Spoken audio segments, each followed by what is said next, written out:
अभी मैदान में तो उतर चुके हो, राजनीति में उतर चुके हो, अब हटना तो नहीं है। लोगों के बीच में जाके पॉलिटिकल और सोशल वर्क कंटिन्यू किया और 2024 में जीत हासिल की। कॉल्स बहुत आते थे, तो he use to attend the calls and he use to keep passing me the numbers. मुझे हेल्प्स नहीं है हमारे पास, तो हम पका भी रहे, खिला भी रहे, धुल भी रहे, उठा भी रहे। ऐसा है नहीं, ये ऐसा है तो तुमको नहीं रहना है। पिछले 4 साल से जो आवाज़ कर रहे थे वो आज ये साल इधर का एरिया छोड़ के कहीं और चले गए, क्योंकि इधर पानी नहीं भरा, तो ओपोनेंट्स को जाके कहीं ना कहीं तो चिल्लाना है, तो वो वहाँ चिल्ला रहे थे। कि हमने ऐसे लीडर्स बना लिए जो आज मेरे ही अगेंस्ट खड़े हैं। तो आमदार का चुनाव लड़ रही हूँ और एक ख्वाब देख रही हूँ कि जीत जाओगे। ये इलेक्शन घड़ी और तुतारी और ये सब के बीच में लड़ा गया था, और ये जब चल रहा था तो रिलीजन को बहुत बड़ा फैक्टर बना लिया गया था। और अगर प्रॉब्लम सॉल्व हो जाता है इमीडिएटली, तो कुछ लोग ऐसे भी हैं जो हमको मैसेज या कॉल करके रिप्लाई दे देते हैं, बता देते हैं, थैंक यू बोल देते हैं, कुछ लोग पहुँच जाते हैं। और कुछ लोग ऐसे भी हैं जिनका काम हो जाता है, वो कभी रिवॉर्ड नहीं करते।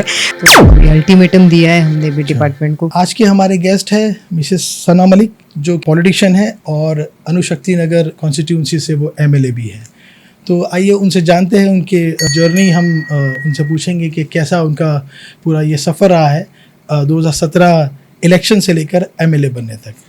सना ji, thank you very much, आप हमारे पॉडकास्ट पर आए और बड़ा शेड्यूल आपका बहुत बिजी है, लेकिन फिर भी आपने वक्त निकाला। Thank you very much again. Thank you. आपकी जर्नी कैसी रही है, मतलब 2017 से लेकर जो आपने शुरू करी थी बीएमसी इलेक्शन से लेकर एमएलए बनने तक, कैसा रहा पूरा सफ़र? तो अगर उधर से शुरू किया जाए तो 2017 में प्रोबेबली जनवरी में इलेक्शन का एक माहौल आ गया था, एंड एनसीपी मुंबई ने एक मुहिम चलाई थी जिसमें उन्होंने डिसाइड किया कि यंग एजुकेटेड वुमेन्स को हम आगे बढ़ाएंगे।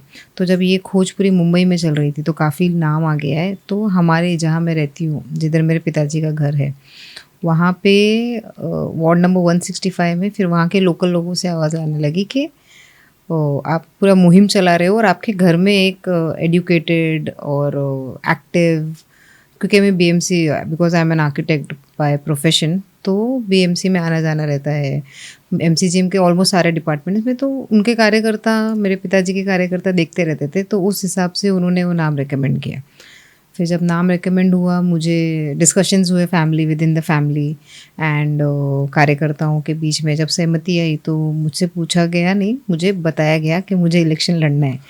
तो जब जिस दिन बोला गया उसके दूसरे दिन से फील्ड पे आ गई, और फील्ड पे आने के बाद मुझे ऐसा लगा कि इलेक्शन, वो स्टेज पे खड़े रहो, मंच पे खड़े रहो, भाषण करो, पीछे आपका सिंबल लगा रहता है, नेताओं के फोटो लगे रहते हैं, फिर पदयात्रा निकालो, हाथ दिखाओ, लोगों से मिलो, वोट की रिक्वेस्ट करो, पैम्फलेट्स बटते हैं, बैनर्स लगते हैं। तो उतना ही, ये तो आपने देखा तो था ना, क्योंकि हाँ, आपके उतना ही देखा father, था। हाँ, उतना ही देखा था, और मुझे लगता था वही चुनाव है। और वो चुनाव ख़त्म हुआ और सीट हमारी नेगेटिव हो गई, 165 से हम हार गए, और जो जीतना था वो जीत गए, ठीक है। लेकिन उसके बाद जो उसी दिन पिताजी से बात हुई, बात होने के बाद उन्होंने हार्ड लक एक वर्ड बोल दिया, and next morning he called me. और उसके बाद उन्होंने बोला, बेटा अभी मैदान में तो उतर चुके हो, राजनीति में उतर चुके हो, अब हटना तो नहीं है। तो ठीक है, एक दिन हार्ड लक बोले और दूसरे दिन ही लाइन आया, तो मुझे बहुत ज़्यादा मोटिवेट किया। और मैंने अक्सर उनके ही बातें सुनी है, लोगों को बोलते थे कि चुनाव लड़ना रहता है लोगों को, और अपने लोग चुनाव लड़ते हैं और जब हार जाते हैं तो राजनीति ही छोड़ देते हैं। तो वो चीज़ सेम हमारे घर पे नहीं होनी, या उनकी ही बेटी वो चीज़ नहीं करे, उसकी वजह से मुझे और ज़्यादा डेडिकेशन आ गया। और धीरे धीरे मैंने सोशल वर्क चालू किए, अपने फाउंडेशन से सोशल वर्क चालू किए, और 2017 के एंड तक मैंने अनुशक्ति नगर विधानसभा क्षेत्र में राष्ट्रवादी के जितने भी परिवार थे, हमारे जितने भी कार्यकर्ता, हमारे वार्ड के, तालुका के तरह जितने भी पदाधिकारी थे, सबसे बात करना चालू की, सबसे मुलाकात चालू की, क्योंकि 2019 में विधानसभा के चुनाव थे। तो 2017 के एंड में मैंने 2019 के मेरे पिताजी के चुनाव की तैयारियां चालू कर दी थी। बूथ क्या होता है, बूथ लेवल पे वोटिंग कैसे होती है, मतलब वो एक बैकग्राउंड की जो स्टडी होनी चाहिए वो मैंने किया। और 2019 के चुनाव आते आते तक मुझे याद ही क्या होती है, फॉर्म्स क्या होते हैं, इलेक्शन कैसे होता है, प्रोसीजर, वो प्रोसीजर समझ में आ गया। पूरी तरीके से तैयारी की, और 2019 के जब चुनाव के रिजल्ट आए तो पिताजी जीत गए। 2019 के एंड में दिसंबर और जनवरी के फर्स्ट वीक में शायद मंत्री भी बन गए। तो क्योंकि वो मंत्रालय में बहुत ज़्यादा बिजी होते थे, तो धीरे धीरे छोटे छोटे कामों में उन्हें मुझे इंट्रोड्यूस करना चालू किया और जिम्मेदारी देने लगे।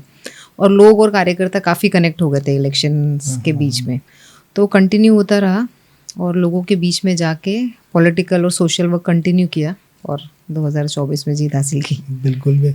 अच्छा, जब आपने कोविड के दौरान, जब जैसे आपने पॉलिटिक्स में कदम रखा, उसके थोड़े दिन के बाद कोविड वगैरह आ गया, तो उस वक्त आपके फादर के एब्सेंस में तो आपका क्या कंट्रीब्यूशन रहा, मतलब यानी कि आपने किस तरह उस सिचुएशन को हैंडल किया? नहीं, 2020 में जब कोविड आया, हाँ. तो father was there with us and he was very much involved. और एक ऐसा हो गया था, इजी वेट आउट ऐसा हो गया था कि कॉल्स बहुत आते थे, तो he used to attend the calls and he used to keep passing me the numbers, मुझे नंबर्स भेजते रहते थे। तो और वो पूरा दिन मेरा इसी में जाता था, कान में हेडफोन्स लगे होते थे, हाथ में फ़ोन रहता था या फ़ोन्स बाजू में होते थे।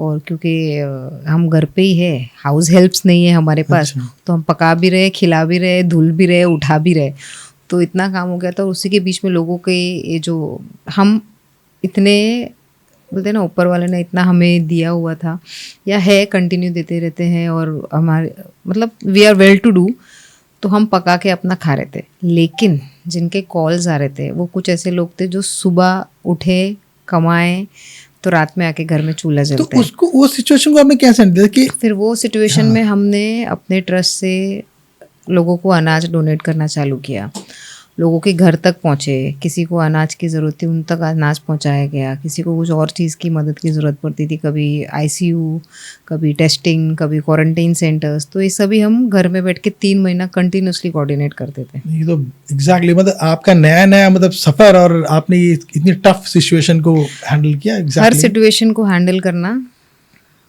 एक चैलेंज बन के आता है, और जब आप वो चैलेंज को प्रोग्रेस के तौर पे आगे ले लेते हैं और उसको चैलेंज को फेस करके आगे बढ़ते हैं, तो मुझे लगता है वो एक डिफ़िकल्ट टाइम को सबक के जैसा नहीं लेके, लेसन के जैसा नहीं लेके, एक पड़ाव के जैसा लेना मुझे लगता है बेहतर रहता है। बहुत अच्छी सोच है। अच्छा, ऑब्वियसली आप जब पॉलिटिक्स में आए तो आपके फादर तो एक बहुत ही सीनियर पॉलिटिशियंस रहे, तो उससे उनके वहाँ पर पॉलिटिक्स में होने से आपको फ़ायदा हुआ है? कुछ लगा कि मतलब उनके मेरे डैड हैं, तो उससे कुछ हेल्प मिली आपको आपके करियर को बूस्ट करने के लिए? डैडी से हमेशा हेल्प मिलती है ऑन द वे के जो चीज़ मैंने खुद धीरे धीरे करते हुए आई हूँ वो हम विथ लेसन सीख लेते हैं, एक्सपीरियंस से आ जाता है। लेकिन अचानक से कभी कुछ ऐसी चीज़ें आती है और वो अर्जेंट बेसिस पे आती है कि हमें नहीं पता होता है, या कुछ ऐसी चीज़ें होती है कि उस पर बिगर गाइडेंस के हमें नहीं काम करना होता है, तो वो चीज़ों पे, ऐसी कुछ चीज़ों पे गाइडेंस मैं उनसे लेती हूँ। और क्योंकि मेरे फादर ज़्यादा बात करने में बिलीव नहीं करते, वो बहुत शॉर्ट में कुछ बोल देते हैं, और वो शॉर्ट में तुमको समझना है, तुम अच्छा या सही करो और काम अच्छा हो जाए तो लेसन्स है और सक्सेस है, और नहीं हुआ तो चैलेंज था, नहीं हुआ अगले बार में हम सीखेंगे, वो वाला एक तरीका हो जाता है। असेंबली में जो मेजॉरिटी जो होती है वो मेल की होती है, मतलब बहुत ही कम वुमेन्स होती है, मतलब जो पॉलिटिक्स में आती है, तो इसको लेके कुछ आपके मतलब ऐसा लगा कि यार थोड़ा चैलेंजेस है या थोड़ा डिफिकल्टीज है? कैसा एक्सपीरियंस है वो असेंबली में जाना? तो मैं वुमेन हूँ तो मैं वुमेन एमएलए ही बनूंगी। एग्जैक्टली नहीं मतलब ठीक है, वुमेन एमएलए हमारे विधानसभा में या विधान परिषद में कम है, बट आई एम ग्लैड कि 33% का जो रिजर्वेशंस आए, आने वाले जो असेंबली से उसमें सेशन रहेंगे उसमें हम देखेंगे कि वो तादाद 33+% पे रहेगी। और आई डोंट थिंक, क्योंकि फर्स्ट टाइम एमएलए हूँ और विधानसभा में जा रही हूँ, या हम विधान परिषद की बात करें तो कोई ऐसा डिफ्रेंसिएशन अभी नहीं रह गया। इट इज़ रियली नॉट के वुमेन्स को वैसे देखा जाता है या नहीं देखा जाता है, हम उतने ही इंक्लूसिव है। एटलीस्ट विधानसभा में हमें रियलाइज़ होता है, या हम अधिकारियों के पास मीटिंग के लिए जाते हैं, विजिट्स होती है हमारी, लोग हमारे पास आते हैं, तो वो इंक्लूसिवनेस आ गया है। I don't see a difference कि कोई वुमेन एमएलए है इसलिए आपके पास आपके साथ कुछ ऐसा भेदभाव हो रहा है, कुछ हो रहा है। It is very normal. नहीं एग्जैक्टली मतलब ये ऐसा ही होना चाहिए, पर होता ना कि लाइक यार बहुत सारे मेल हैं और मैं अकेली वुमेन, तो कभी कभी दिमाग में थोड़ा सा एक नहीं, मुझे तो कभी नहीं लगा। Being a women you have when like 15 years back जब मैंने अपने एजुकेशन के बाद अपना प्रोफेशन चालू किया था, प्रोफेशनल प्रैक्टिस, तो दैट टाइम भी वो था। और तभी थोड़ा सा ऐसा आई वुड से कि 15 years बैक थोड़ा डिफिकल्ट था फील्ड पे, but I have been surrounded with mens always, तो मुझे वो कोई डिफरेंस अभी तो नहीं फील होता तो है। आपने लॉ अगर किया तो उसमें आपने प्रैक्टिस भी करी है, मतलब आपने किया? Because I am professionally active and have a license अच्छा। To operate my architectural firm, तो I cannot have another license. Law was for my understanding, for my career, and to have better work ahead in whichever field I am, be it social, be it political, or be it my professional. बिल्कुल बिल्कुल। तो obviously क्योंकि आप अब इस ऐसे vast field में हैं कि तो इसमें आपके एजुकेशन को लेके आपको हेल्प तो मिलती होगी बहुत, क्योंकि आपको लॉ की बहुत सारी जानकारी है, प्लस आप आर्किटेक्ट है, तो आपके जो एरियाज में स्लम्स वगैरह है, तो कभी आपने उस एजुकेशन को दिमाग में रख के डिपार्टमेंट को कभी अप्रोच किया कि इसको इस तरह से बेहतर बनाया जा सकता है? अभी आपको एक बहुत छोटी सी एग्जांपल देती हूँ। एक हमारे ही कार्यकर्ता हमारे पास आए कि एक स्कूल 7 माले की बनी हुई है, लेकिन वो 3 माले ही चलती है। अच्छा, ओके, तो because I have this education and this 15 years का work experience in architecture and I know properly what is the DCPR rules and all, तो BMC के वो 3 माले की बिल्डिंग इसलिए अटकी हुई थी क्योंकि उसके पास CFO की NOC नहीं थी। अच्छा। और CFO की chief NOC, fire officer, yes, chief fire officer requires to give you an NOC to operate any, मतलब कोई भी OC आने के लिए। तो जब वो CFO की NOC आ गई, तब उस पर मैंने पूरा फॉलोअप किया। I met the head of that department, I explained him what it is. उसके बाद OC आनी थी, OC भी हम लेके आए। अभी आई एम ग्लैड ये दोनों आ गया है, तो नेक्स्ट ईयर से वो फुल स्ट्रेंथ में वर्क करेंगे। तो वो स्कूल कहाँ पर है, वो एग्जैक्टली कौन सा? It is not in my constituency, but it belongs मतलब it belongs to Chembur constituency, but bang opposite my constituency. तो एक छोटा सा नैरो रोड है जो दोनों को डिफरेंशिएट करता है, but it belongs to the ward 147।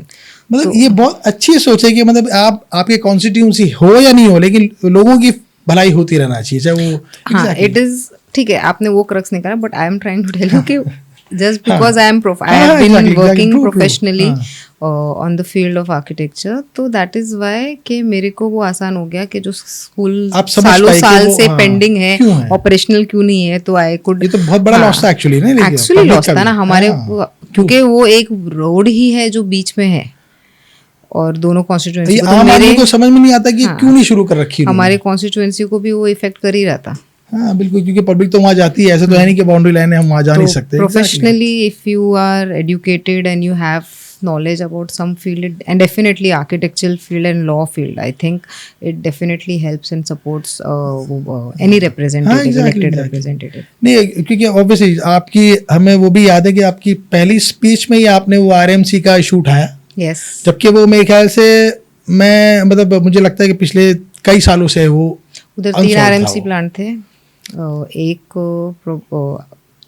2024 के आसपास ही बंद हुआ है, दूसरा तो मेरे ख्याल से इमीडिएटली मेरे वो फर्स्ट मेडन स्पीच के बाद ही बंद हो गया, एंड तीसरा जो था वो भी बंद हो गया, and all 3 is been closed because I could read the MPCB guidelines, which where again education comes कि law है, if you have done law तो आपको guidelines के मायने पता है, how does the rules come into picture, how does the rules come into picture after the act, तो what the act says, what the rule says, and first जो second वाली मतलब जो first मेरे maiden speech के बाद बंद हुई थी, that is because I had architectural knowledge, because I had BMC regulations की जानकारी, that is how it got shut। नहीं वो बहुत खतरनाक भी था, मतलब कितना डेंजर खतरनाक होता है, पोल्यूशन होता है, पोल्यूशन बहुत मेजरली होता है उधर के लोगों को, एस्थमा, पल्मोनरी डिसऑर्डर्स, बहुत सारी चीजें। हमने तो स्टोरी करी कि उनके प्लेटों में हमने ऐसे उंगली लगाई तो वो सीमेंट की layer, I have documents and pictures of those, उनके प्लेट्स में, उनके गाड़ी पे, उनके खिड़की पे, उनके मिरर्स पे, मतलब वो स्लोली पॉइजन ही है, और it is like a poison. इसीलिए वो गाइडलाइंस है ना कि हमको रेसिडेंशियल एरियाज में ये चीजें फॉलो करनी है। तो नहीं, वो मैंने भी देखा कि काफी लोगों को रिलैक्स है वहाँ पर, काफी मतलब लगा कि कोई पहला एक MLA हमारे बीच में आया जिसने इनिशिएटिव लिया और उसको बंद भी करवाया। RMC प्लांट्स आई थिंक जिधर भी मैंने इशू उठाए थे वो कहीं नहीं चल रहे।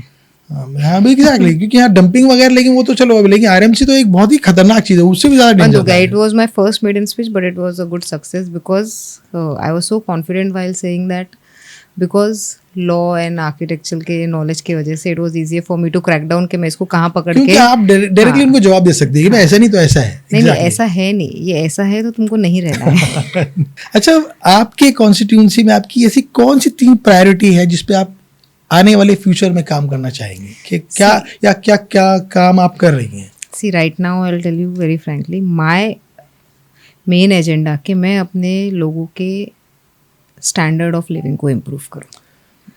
And when I talk about standard of living, तो वो उनके फाइनेंशियल स्टेटस से नहीं आता है। हाँ। उनके या उनके फैमिली के एजुकेशन, हेल्थ और लाइवलीहुड की बात होती है।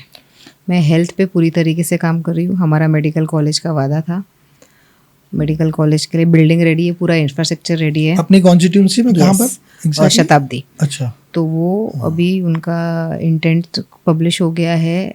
उनका जो प्रोसीजर है, the procedure work is going on.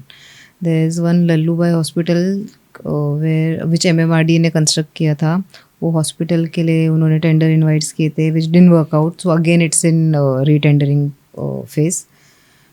जितने भी मैटर्निटी होम्स है, उधर जो भी डॉक्टर्स के इश्यूज़ है और जो उधर स्कैन्स के इश्यूज़ है, जो OPDs के इश्यूज़ है, IPDs के इश्यूज़ है, those things also line up करके उनको एक्चुअली BMC के मैटर्निटी होम्स में क्या होने चाहिए और क्या अभी फैसिलिटी है, उसके बारे में कंपैरिजन रिपोर्ट बना के उनके साथ इन डेप्थ डिस्कशन करके लिया है और उसके ऊपर Very good. बेटरमेंट होना चाहिए।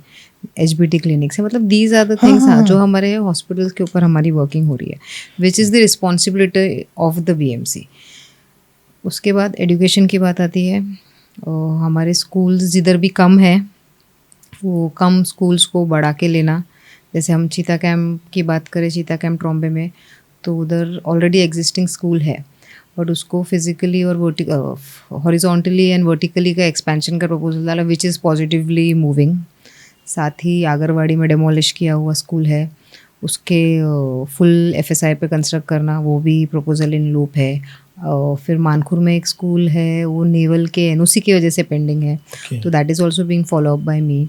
वाशीनाका में जो मार्केट का प्लॉट है, मतलब संत ककैया मार्ग पे, उधर स्कूल बनना है, उधर है। ओसवाल का एक प्लॉट है 148 में, उधर बनना है, वो भी हमारा फॉलोअप चालू है।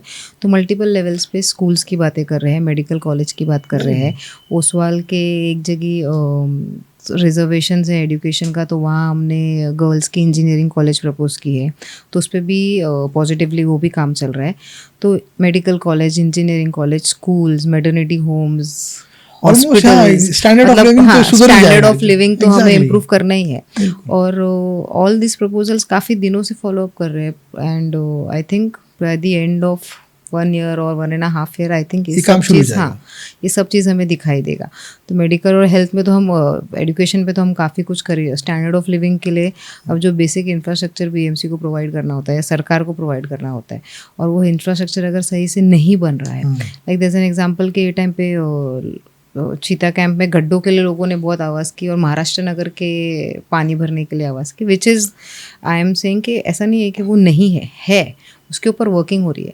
लेकिन पिछले 4 साल से जो आवाज़ कर रहे थे, वो आज ये साल इधर का एरिया छोड़ के कहीं और चले गए, क्योंकि इधर पानी नहीं भरा, तो ओपोनेंट्स को जाके कहीं ना कहीं तो चिल्लाना है, तो वो वहाँ चिल्ला रहे थे। But it is in progress and I am sure things will work well and it will progress आगे। अब एक रहबर फाउंडेशन जो है, और उससे जो भी एक और है दादा मियाँ जो है ना, तो उसके थ्रू जो लोगों को जो भी बेनिफिट मिलता है, तो आपका उस पर पर्सनली ऑब्जर्वेशन होता है कि मतलब आपने, नॉर्मली होता क्या है कि ट्रस्ट तो बन जाते हैं, लेकिन जो उसका जो करता धरता है वो उस पर ध्यान ही नहीं देता, तो उसके जो जूनियर्स क्या कर रहे हैं, तो इवेंचुअली वो उसका जो मकसद हल नहीं हो पाता।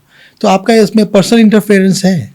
रहबर फाउंडेशन से हमारी एक स्कूल चल रही है कुरला में। अच्छा। एंड अराउंड 3000 प्लस स्टूडेंट्स हमारे उधर पढ़ रहे हैं। CBSE स्कूल है एंड टोटली नॉन प्रॉफिटेबल है। ओनली स्कूल्स की जो भी फीस होती है वो डायरेक्टली स्कूल के रिलेटेड एक्टिविटीज़ में जाती है और कहीं भी नहीं जाती है। एंड वो स्कूल में कोई इवेंट्स होते हैं तो I have been invited and I visit there, and सिर्फ इन्वाइटेड नहीं, वो इवेंट को प्लान आउट करने के लिए भी हम जाते हैं और उसको कैसे कर सकते हैं, कुछ अगर नया मुझे एजुकेशन में दिखता है तो I definitely keep it there कि बाबा ये देखो, let's work on this, students को हम और क्या एक्सपोजर दे सकते हैं। उधर क्रिकेट टीम है जो परफॉर्म करती है बहुत अच्छे तरीके, तो क्रिकेट टीम की कोचिंग उसमें, ये तो मतलब जितना एक ट्रस्टी होने के नाते हमको उसमें इन्वॉल्व रहना चाहिए, वी आर देयर। हाँ, काफी साथ ही साथ एक MRK डायलिसिस सेंटर चलता है, मतलब MRK के डायलिसिस सेंटर है, एक गोवंडी में है, एक कुर्ला में है। अच्छा, गोवंडी में कहाँ पर है? गोवंडी में शताब्दी में रन कर रहा है, अच्छा, और कुर्ला वो में free of बाबा cost में। है?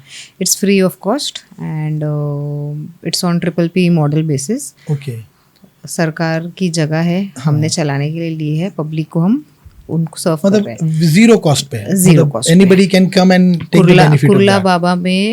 बाबा में there some minimum charges because अच्छा। It is not yet registered under the scheme, but in Govandi it is totally free. Okay, तो ये अच्छा, ये मेडिकल्स जो है तो इसमें दवा वगैरह भी आपकी ट्रस्ट की तरफ से मिलता है लोगों को?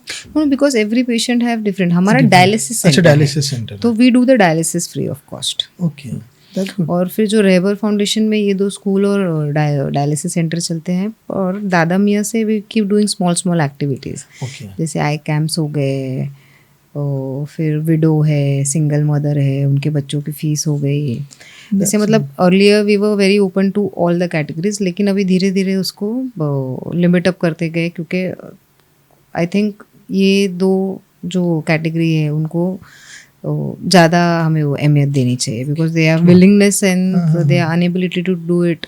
तो मुझे नहीं लगता कि उसको छोड़ के इमीडिएटली ओपन कैटेगरी में जाना चाहिए। तो इधर से हम शुरुआत करते हैं, फिर डिसेबिलिटी, मेडिकल हेल्थ इश्यूज, ऐसे करके फिर उसको बाइफरकेट करके करते हैं। अच्छा, जैसे कि आप वुमेन लोगों की एक मतलब आइडल भी बन चुकी हैं, तो आप क्या उनको उनसे बोलती है कि आप भी पॉलिटिक्स में आए और एक्टिवली पार्ट ले, just to like to benefit to the societies? मैं ऐसा डायरेक्टली किसी को नहीं बोलती कि अच्छा। आप पॉलिटिक्स में आए। मैं तो जनरली लोगों को बोलती हूँ कि जो एजुकेटेड यंग यूथ है वो ज़्यादा से ज़्यादा पार्टिसिपेट करे, ठीक है, हाँ, पार्टिसिपेट करे, समझे, पार्टिसिपेट करे इन द सेंस कि the moment they start participating they start to know, उनको समझ में आने लगता है कि व्हाट इज पॉलिटिक्स। पॉलिटिक्स एक नेता नहीं है, एक कार्यकर्ता भी जो है वो पॉलिटिक्स में है, बिल्कुल बिल्कुल, एक पदाधिकारी भी पॉलिटिक्स में है, और ऐसे कुछ लोग हैं सिर्फ सोशल वर्क करते हैं और इलेक्शन में साथ में आपके साथ जुड़ते हैं, और वो बाकी के 5 years में सिर्फ इलेक्शन वर्क छोड़ के मतलब सिर्फ सोशल वर्क करते हैं। तो politics is not directly becoming neta, और politics is not directly getting affiliated to a party, it is different, more of social work and मिंटू से, यानी कि आप लोगों के काम आए। हाँ, तो मैं उनको यही बोलती हूँ कि आप पहले पार्टिसिपेट करिए, कि ये सब पॉलिटिकल या सोशल इवेंट्स जो होते हैं उसमें करेंगे तो आप ज़्यादा से ज़्यादा। हाँ, ऐसे लोगों को मैंने बहुत इनकरेज किया है, वही लोग मेरे अगेंस्ट जाके मेरे ओपोनेंट के साथ खड़े थे पिछले 5 साल में, ठीक है, but I think a leader is one who makes new more leaders, तो एटलीस्ट वो तो पॉजिटिव स्टेप हमारा चल ही रहा है, काफ़ी हमने ऐसे लीडर्स बना लिए जो आज मेरे ही अगेंस्ट खड़े हैं। नहीं तो अच्छा, सना जी एक बात बताइए कि नहीं, आप जो जीती हैं बहुत ही एक मार्जिन आप काफ़ी कम रहा है, 3000 समथिंग 800 वोट्स से ही जीती है, तो वैसा लग के ऐसा नहीं लगा, मतलब उससे कुछ सबक सीख के आपको लगा कि मतलब उसको आपको लेसन लिया कि इसको ऐसे टैकल करना चाहिए, या आपने सोचा ठीक है यार इलेक्शन है तो फाइनली मैं जीती गई हूँ तो अब मुझे काम ही करना है? बिल्कुल भी नहीं, I was not even for a minute, वो पूरे इलेक्शन के चुनाव के प्रचार में आई इवन थॉट कि आई वुड लूज। मेरा कॉन्फिडेंस लेवल इतना हाई था। मुझे ऐसे लोगों ने तभी भी पूछा कि तुम 2017 के चुनाव में हारी थी, एक BMC का वार्ड का चुनाव, और 2024 में तुम आमदार का चुनाव लड़ रही हो और एक ख्वाब देख रही हो कि जीत जाओगे। तो मैंने बोला उस 8 साल में मैंने बहुत कुछ सीखा है, बहुत कुछ किया है, बहुत कुछ गो थ्रू भी किया है, और मैं लड़ी हूँ, और मैं अपने लिए भी लड़ी हूँ, अपने लोगों के लिए भी लड़ी हूँ, अपनी फैमिली के लिए भी लड़ी हूँ, और ये जो मेरे वोटर्स हैं उन्होंने मुझे देखा है, कोई भी सिचुएशन आई मैं हमेशा खड़ी रही और उनके लिए किया। मैंने शायद ऐसा टफ और इतना चैलेंजिंग सिचुएशन अपने लाइफ में कभी नहीं देखा था। और जब मैं लोगों के बीच में जाती थी, लोगों ने तभी भी हमारा साथ दिया और चुनाव के वक्त भी साथ दिया। और मुझे लगता है कि इसमें से कुछ सीखना नहीं, इसमें से लोगों को ये बताना है कि ये मेरी लाइफ का सबसे टफ इलेक्शन था, और अगर मेरी मेहनत ने इधर साथ दिया है तो आगे तो फिर सामने वाले लोगों के लिए मुश्किल है। Exactly, देखिए आप काम अच्छा करेंगे, कोई भी इंसान काम अच्छा करेगा तो वो दिखता है, और दिखता है तो लोगों को पता चलता है। ये इलेक्शन घड़ी और तुतारी और ये सब के बीच में लड़ा गया था, और ये जब चल रहा था तो रिलीजन को बहुत बड़ा फैक्टर बना लिया गया था, और बहुत सारे बोलते ना नुस्खे बताए जा रहे थे, भाई आप ये कर लो तो शायद हो जाएगा, और वहाँ से बहुत हमें तो ऐसे एंटी मुस्लिम्स का एक फेस दे दिया गया था, और हमारे साथ वाले लोगों के तो लिटरली वीडियोस बनाए गए थे। तो लेकिन कितनी भी उन्होंने कोशिश की, एंड में ऊपर वाला मेरे साथ था, क्योंकि मैंने उसमें हमेशा विश्वास रखा। हाँ, और लोगों ने मेरे ऊपर वैसे ही विश्वास रखा। अभी लोग आपका काम भी तो एक्चुअली देखते हैं ना, और अब वही कुछ लोग हैं जो आते हैं और उसको खुद बोलते हैं कि शायद हमने वो टाइम पे गलत डिसीजन लिया। And I am very sure कि नेक्स्ट टाइम कोई भी सिचुएशन में हो, ये जो चेंज फेसेस है, चेंज्ड लोग है, वो कभी नहीं दूर। लोगों ने ना आपको अपना मानना शुरू कर दिया है, क्योंकि मतलब पता मतलब वो एंटी मुस्लिम से हाँ लोगों को लगा कि नहीं यार चलो ये इसको अलग रखते हैं, ये वाली बात को अलग रखते हैं, ये वाली बात को अलग रखते हैं। हमारा लोक प्रतिनिधि हमारे लिए काम कर रहा है, और हम जो विषय लेके जाते हैं वो हल करते हैं। बिल्कुल बिल्कुल। आपके डैड को लेकर ना काफ़ी सारे इल्ज़ामात हैं, तो वो कभी अगर आपके सामने आते हैं तो आप उनसे कैसे डिस्टेंस करती हैं या कैसे टैकल करती हैं? डिस्टेंस क्यों करना है? It is a part of my life, I have gone through. मैं वो पूरे पड़ाव के साथ गुजर चुकी हूँ, आगे बढ़ चुकी हूँ, and not just me, my entire family, my father himself. तो जब वो सब हुआ तो it was like a shock for us के ये क्या हो रहा है एंड एवरीथिंग, और ये सब हुआ। अब जब मैटर कोर्ट में है, और कोर्ट का जब बोलते हैं ना रिजल्ट आएगा, सब जुडाइज राइट नाउ, तो जब उसका रिजल्ट आएगा, कोर्ट के सब खत्म हो जाएंगे, ऑर्डर्स आएंगे, तो दूध का दूध और पानी का पानी हो जाएगा। जो सच है मैं उस पर 100% बिलीव करती हूँ, मेरी फैमिली बिलीव करती है, हमारे लोग बिलीव करते हैं, तो why do worry. True actually आप मतलब यंगस्टर्स के साथ साथ एजुकेटेड लोगों का आना बहुत ज़रूरी है, जो कि आप टचवुड हैं और लोगों को समझती है कि उनके प्रॉब्लम्स क्या समझती। वो जो पुराना ट्रेंड है वो कहीं ना कहीं वो जा रहा है कि भाई अब लोग भी समझने लगे कि भाई एजुकेटेड बंदा है या बंदी है तो ये हमको ज़्यादा समझ पाएगी। तो नहीं, I am definitely saying you, I personally feel that, क्योंकि ऐसे कब व्हेन यू सिटिंग, आप अगर आपने अपने ऑफिस में बैठे हो तो आपको पता है कि कौन से निश का काम आएगा आपके पास। बिल्कुल। और हमारे पास जब हम बैठे हैं, जब मैं लोगों से मिलती हूँ और जब मैं जनता दरबार लगाती हूँ संडे को, तो मुझे पता नहीं क्या आएगा। मुझे हॉस्पिटल है, वाटर है, गटर है, टॉयलेट है, पुलिस है, फिर नोटिसेस है, या मिसिंग कंप्लेंट्स है, कोई भी मतलब कोई कुछ भी आ सकता है। एंड मुझे ऐसा लगता है कि जस्ट बिकॉज मेरा वो निश रहा है, बीएमसी में मैं काम करती आई हूँ, लॉ का मैंने जस्ट बिफोर इलेक्शंस मेरी फाइनल एग्जाम्स दिए थे, तो प्रैक्टिस तो नहीं है लॉ की, लेकिन एक्चुअली देखा जाए तो वो 2 साल का exactly. खुद का एक्सपीरियंस बहुत तगड़ा मिल गया, प्रैक्टिकल एक्सपीरियंसेस मिल गए, एंड लॉ की थोड़ी नॉलेज, रीडिंग, अंडरस्टैंडिंग है, तो it makes life easy to work in this situation. कि ऐसा मुझे नहीं लगता है कि अरे ये क्या आ गया, what am I suppose to do. Guidance के लिए है लोग, लेकिन ठीक है, मुझे ऐसा शॉक की तरह कोई नहीं आता है चीजें, हाँ, ना ही मैं कंफ्यूज होती हूँ ऐसे। हाँ एग्जैक्टली, क्योंकि आपके डैड ऑलरेडी थे, आप उनके साथ में एक तरह की आपकी ट्रेनिंग रही है अपने डैड के साथ में, और आपने सिचुएशन को भी देखा है।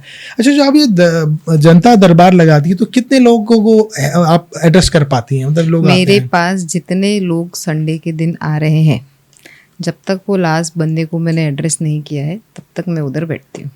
वेरी गुड, ये तो लाइक अमेजिंग। और उसको हैंडल कैसे करती है? जैसे कि मिसाल के तौर पे अगर आपके पास 100 लोग आते हैं तो वो अपनी पेपर वगैरह लेके आते होंगे? मेरे को हैंडल करने का इशू नहीं होता है, उधर मेरे साथ जितना भी मेरा स्टाफ और मेरे कार्यकर्ता रहते हैं उनको हैंडल करने के लिए इशू है, क्योंकि सब लड़ते रहते हैं कि अब हमको जाने दो। कभी ऐसा होता है कि कोई बुजुर्ग आ जाते हैं या कोई हैंडीकैप, फिजिकली चैलेंज लोग आ जाते हैं, तो हम उनको प्रायोरिटी देके पहले भेज देते हैं कि भाई आपका कर लो और ज़्यादा वेट मत करो।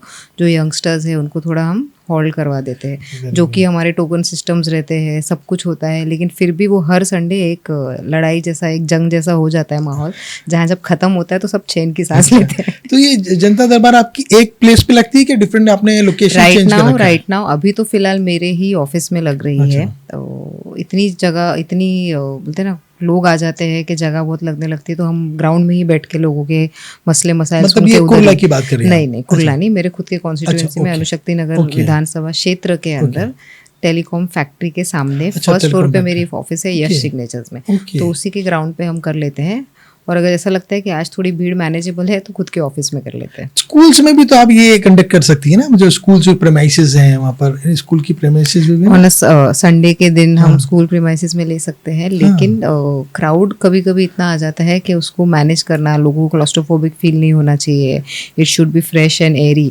वो हिसाब से देख के हम क्लासरूम्स या उतने छोटे कोई जगह पे नहीं कर सकते। अच्छा, जो प्रॉब्लम्स लेके आते हैं वो जब सॉल्व होते हैं तो क्या वो आपको रिस्पॉन्ड करते हैं कि भाई हमारा वो प्रॉब्लम सॉल्व हो गया या अभी तक नहीं हुआ, कैसे वो? अगर प्रॉब्लम सॉल्व हो जाता है इमीडिएटली, तो कुछ लोग ऐसे भी हैं जो हमको मैसेज या कॉल करके रिप्लाई दे देते हैं, बता देते हैं, थैंक यू बोल देते हैं। कुछ लोग ऑफिस तक पहुंच जाते हैं, और कुछ लोग ऐसे भी है जिनका काम हो जाता है वो कभी रिवॉर्ड नहीं करते। ऐसे लोग ज्यादा होंगे। नहीं, ऐसा नहीं है कि ऐसे लोग ज्यादा लोग सोचते हैं प्रॉब्लम में है तो बोलते ना ऊपर वाले को याद करो, प्रॉब्लम नहीं बोलते। Basically there is a problem about कि वो छोटी मोटी चीजें वो रहता ही नहीं है। कुछ लोग तो इतने अफेक्शनेट हो जाते हैं कि वो भाग के आ जाते हैं और बता देते हैं काम हो गया, या मैसेज कर देते हैं, फोटो भेज देते हैं, अपडेट कर देते हैं, पोस्ट कर देते हैं। और कुछ लोग ऐसा है कि भाई वो चुन के ही आई है इसलिए कि उनको काम करना है, तो उसके आगे कुछ होता नहीं है। Any which ways I believe कि मुझे तो खुशी उधर ही हो जाती है कि जब काम हो जाता है। और अगर कोई काम बहुत प्रोलॉन्ग होता है तो मुझे भी वो चीज़ के बारे में थोड़ा बोलते ना अच्छा नहीं लगता है, इरिटेशन होने लगता है कि वी आर ट्राइंग समथिंग और जेन्यून इश्यू पे काम नहीं हो पा रहा है। तो कंटिन्यूसली कुछ ऐसे काम है जो हमारे, कुछ रोड्स ही है हमारे पास, जो ऐसा लग रहा है सालों साल और इलेक्शन चल रहे हैं लेकिन काम कंप्लीट नहीं हो रहे हैं। तो ऐसे भी कुछ चीज़ें हैं। तो अभी अल्टीमेटम दिया है हमने भी डिपार्टमेंट को कि any which ways before the next monsoon, मतलब before the next monsoon season we need this work to be done. I don't want another monsoon in that same position. बहुत सारे जो कलेक्टर्स हैं वो लोग क्या करते हैं कि रैंडमली ना अब वो अपने एरिया में ऐसे ही घूमते हैं विदाउट नोटिस, मतलब कि जस्ट टू चेक आउट के whether the work is going in a smooth way और not, so that they will exactly, मतलब उनको पता चलता है कि यार ये बोला कुछ गया था लेकिन आप सडनली कहीं विजिट करेंगी। आपने और भी स्टोरी सुनी होगी, मतलब रेलवे मिनिस्टर सडनली रात को कहीं चला गया, उनको पता चला अरे ऐसे तो नहीं हो रहा है। तो कभी आपने सोचा था कि करने की कोशिश करी है, कुछ प्लान है क्या आपका कि रैंडम विजिट करते हैं? चलो अपने मेरे तो विजिट्स रैंडम ही होते हैं ना, अधिकारियों को थोड़ी पता होता है मैं आने वाली हूं। लोकल्स में जैसे कि ना पुलिस स्टेशन में चले गए, ऐसा सडनली मतलब उनको पता नहीं है, ऐसा होते हैं ना, अचानक से ही हो जाते हैं। पुलिस स्टेशन हो या हॉस्पिटल्स हो या कहीं जाना तो हो, कभी ऐसा कुछ पाया आपने कि जो मतलब अपने हिसाब से काम नहीं कर रहा है और आपने उसको फिर थोड़ा इंस्ट्रक्शन दिया? देयर आर 2-3 इंस्ट्रक्शंस, मतलब 2-3 विजिट्स ऐसे हुए। हुए। एक दो इंसिडेंट बताएं। एक तो अर्बन हेल्थ सेंटर में ही हो गया था, ट्रॉम्बे के शाहजी मेटर्निटी होम के बाजू में, कि ऐसे में आई थी दूसरी विजिट के लिए, तो I was getting multiple complaints इधर उधर। अच्छा। तो हमने ऐसे ही अचानक से उधर पहुंच गए। Everybody was busy chit chatting and everything. Very good. This should be the way, you know, like the people should realize कि मतलब यार कभी भी विजिट हो सकता है, कभी भी विजिट हो सकती है। एंड दूसरा कि हमारे जो लोग एक्चुअली हमारे पास आके कंप्लेन कर रहे हैं, वो कंप्लेन इतनी जेन्यून है कि हम जब पहुंचते हैं तो लोग चिट चैट कर रहे हैं, वो हम भी देख रहे हैं। तो जब उतना चिट चैटिंग के मामला है और they are not listening to जो भी उधर आए हैं, पेशेंट्स आए हैं, उनको देखना है, उनकी रिस्पॉन्सिबिलिटी से थोड़ा इधर उधर हो रहे हैं, तो वो है। अच्छा, वैसे तो छोटी बात रही लेकिन काफी क्लैरिटी आपने दी कि आप कैसे काम कर रही हैं। कुछ और आपके कॉन्स्टिट्यूंसी के लोगों को कोई मैसेज देना चाहेंगे कि जैसे कि उनकी कुछ प्रॉब्लम्स या कुछ भी तरह से डायरेक्टली आपको कैसे अप्रोच कर पाएंगे, मतलब कि या कोई मेल आईडी है या कोई फोन नंबर्स, ऑब्वियसली कुछ ऐसा मतलब ऐसी जगह जहां पर आप उनकी प्रॉब्लम्स सुन पाए या बिगड़ आए वहां पर? मेरी ऑफिस जो है एवरी डे चालू रहती है। ओके। मेरे स्टाफ, मैं रहूँ नहीं रहूँ, माय स्टाफ पूरा जो है, मेरे आपके लेटर्स रहे, आपके कोई कंप्लेंट्स रहे, आपका आधार कार्ड का इशू है, आपका राशन कार्ड का इशू है, डोमिसाइल है, ओळख पत्र है, इसके लिए तो मेरे ख्याल से एवरी डे कंटिन्यूसली ये सब काम चलते रहते हैं।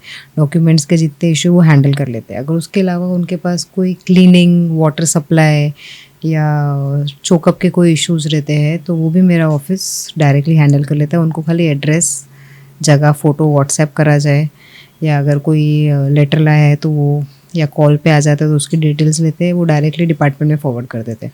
उसके अलावा उनके अगर कोई रिक्वायरमेंट्स होती है कि we want this to be constructed, we want this to be made, जो हम अपने एमएलए फंड से करते हैं, तो उसके लिए वो लेटर दे के जाते हैं, और whenever they meet me, और if I am not there, वो ऑफिस में ले लेते हैं and then we start working on it. तो it is a very easy process, कुछ नहीं है. आप फ़ोन करके आपके कंप्लेंट्स कर सकते हो, आप ईमेल पे आपके कंप्लेंट्स कर सकते हो. यहाँ तक अगर व्हाट्सएप पे मुझे आता है या मेरी टीम को आता है तो वो इमिडिएटली फॉरवर्ड करते हैं अधिकारियों को. ये सबसे अच्छी बात ये है आपके मतलब आपके जो कॉन्स्टिट्यूंसी और आपको लेकर कि लोगों का डायरेक्ट अप्रोच आपको है. मतलब वो एक बहुत इंपॉर्टेंट है, वरना ये देखा जाता है कि लोग तो परेशानी हो जाते हैं, अपने लीडर से मिल ही नहीं पाते. नहीं तो मैं और मेरे ऑफिस वाले भी यही बोलते हैं कि आपको किसी का इंतजार नहीं करना है. ये नंबर है, आप इस पे फोन लगा के एड्रेस ले लो और आप पहुंच जाओ. ओके. और भी जो आपके पार्टीज के अलग एमएलएज हैं उनसे भी कभी आपकी मुलाकातें होती हैं कि भाई ये एमएलए वहाँ के कुछ आपस में कुछ एक प्लान बनता होगा कि भाई हम असेंबली में इस चीज को ईज करें या कुछ ऐसा कुछ भी प्लान? नहीं, वैसे तो एवरी ट्यूसडे हमारी साप्ताहिक आमदार बैठक होती है जो दादा के नेतृत्व के खाली अजीत दादा डिप्यूटी सीएम के नेतृत्व के नीचे होती है. और उसमें हमें जो हमारे एरियाज़ के इश्यूज है वो किसी भी मंत्रियों से अगर करवाना है तो वो सारे मंत्री वहाँ होते हैं हमारे पार्टी के. अच्छा. दादा खुद होते हैं, अगर हमें कुछ ज़रूरत लगे तो किसी को कॉल करवाना है, कोई हमारे इशू सॉल्व नहीं हो रहे या बहुत प्रोलॉन्ग हो रहे हैं तो वो होता है. और वो मीटिंग में अगर हमारे पास कोई उनके या हमारे मतदार संघ का कोई इशू, जैसे गांव वाले कुछ ये वो ऐसा आता है तो वो ट्यूसडे की बैठक में वो काफ़ी कुछ हमारे डिस्कस भी हो जाते हैं और काफ़ी कुछ सॉल्व भी हो जाते हैं. My father working 24/7 whenever required for the people and I'm trying to do exactly what he did. There is a difference. There was not, मतलब टेक्नोलॉजी इतनी फास्ट नहीं थी तभी, अभी है. तो मैंने देखा है अपने पिताजी को सुबह उठ के तैयार होके निकल जाते थे एंड हिज वर्क वाज इधर हिज ऑफिस, इधर पब्लिक जमा है या डिपार्टमेंट्स. तो मुझे लगता है वैसे ये there are people who come and tell me कि मैं बहुत corporate style में बहुत seriousness के साथ काम कर रही हूँ and I think it should be that way. So true. And it is my first time, तो I think लोगों को विश्वास आ भी रहा है and it is my chance to prove myself also. हमारी यही दुआ है आपके साथ. Anyway, thank you very much, आपने टाइम निकाला हमारे लिए और ये छोटा सा पॉडकास्ट था, लेकिन उम्मीद है कि आप हमारे व्यूवर्स को भी पसंद आई होगी मिसेस सना मलिक की बातें और कुछ सीखने का मौका भी मिलेगा. कुछ भी प्रॉब्लम्स हो, कुछ भी हो तो आप प्लीज़ हमें कमेंट्स में, या सना जी ने जैसे बताया कि वो जनता दरबार लगाती हैं तो आप बिल्कुल उनके जनता दरबार में पहुंच सकती हैं और अपने प्रॉब्लम्स उनके सामने रख सकती हैं. मुझे उम्मीद है सना जी आपके प्रॉब्लम सॉल्व करने में पूरी मदद करेगी और पूरी कोशिश करेगी. इसी के साथ हम आपसे अलविदा लेते हैं और नेक्स्ट वीडियो में हम किसी नए गेस्ट के साथ आपके सामने फिर हाजिर होंगे. Thank you very much. Thank you Sana ji. Thank you very much.